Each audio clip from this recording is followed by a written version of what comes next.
গরমের মধ্যে আর একটা বাড়তি কাজ হয়েছে, একটা কাজ করি আর এসে শুধু মুখ ধুই। তো মুখটা ধুলে জানেন তো বেশ ভালো লাগে, মনে হয় একটু ঠান্ডা ঠান্ডা ফিল অনুভব করি। তো কাজ করছি আর বারবার করে যায় মুখ ধুচ্ছি। নমস্কার, আমি লিপি সাহা। হ্যালো এভরিওয়ান, কী অবস্থা, কেমন আছেন সবাই? আশা করছি খুব ভালো আছেন সবাই। আমরাও ভালো আছি আপনাদের আশীর্বাদে, ঈশ্বরের কৃপায়। আর আপনারা যেখান থেকে আমার ভিডিওটা দেখছেন সবাইকে অনেক ওয়েলকাম আমার নতুন আরও একটা ভিডিওতে। এই বছরের গরমটা সবসময় আমার কাছে একই রকম লাগে, না সকাল না দুপুর বা রাত্রে। তো সবসময় একই রকম গরম মনে হয় যে অনুভব করি। তারপরেও সবসময় চেষ্টা করি সকালবেলা সব কাজগুলোকে গুছিয়ে নেওয়ার। তো সকাল ঘুম থেকে উঠেছি, মানে রাত্রের থেকেই একটা টেনশন থাকে যে যত তাড়াতাড়ি ঘুম থেকে উঠে আর কি সকালের কাজগুলোকে গুছিয়ে নিয়ে যাবো, পরে নিজেরই একটু স্বস্তি পাবো। তো বেশ কিছু জামা কাপড় ভিজিয়ে রেখেছিলাম, তো জল আসার সাথে সাথে ওগুলোকে ধুয়ে আগে ওগুলোকে ছাড়িয়ে দিলাম। আর জামা কাপড় শুকাতে খুব একটা বেশি টাইম লাগবে না, দুপুরের আগেই শুকিয়ে যাবে। আর এই যে ফ্যানগুলোর ব্যবহারের তো এখন ভীষণ বেড়ে গেছে, 24 ঘন্টায় ফ্যান চলে। তো এটা সবারই হয়তোবা।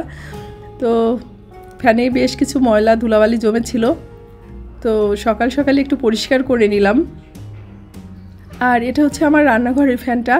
তো ফ্যানটা মুছতে এসে দেখি যে পাখার এই যে দুইটা হচ্ছে গোল্ডেন কালারের ডিজাইনটা ছিল, তো সেটা হচ্ছে কালো হয়ে গেছে, আর একটা মানে গোল্ডেন কালারটাই আছে।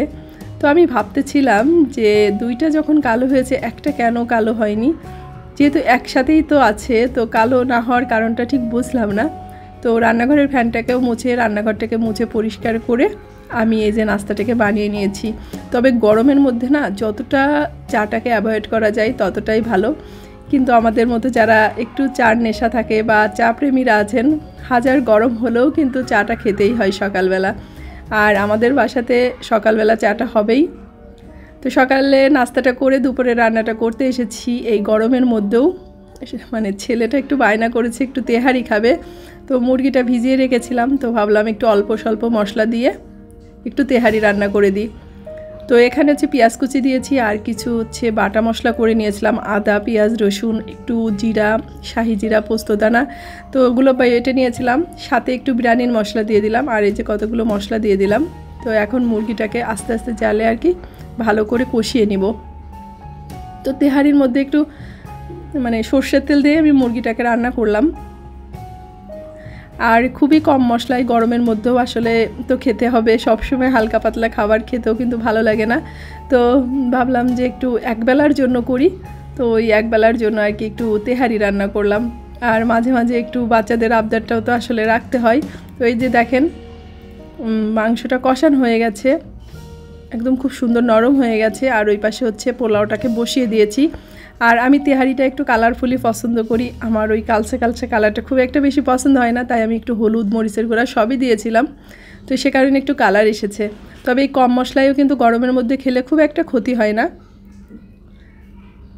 তো এদিকে হচ্ছে আমার তেহারিটাই হয়ে গেছে, এখন হচ্ছে প্লেটে বেড়ে খাবারটা দিয়ে দিব। তো আজকের ভিডিওটা এ পর্যন্তই। সবাই ভালো থাকবেন, সুস্থ থাকবেন, আর অবশ্যই সাবধানে থাকবেন, আর সবাই বেশি করে জল খাবেন। তো ভালো থাকবেন সবাই, আপনাদের সাথে দেখা হচ্ছে নেক্সট ভিডিওতে।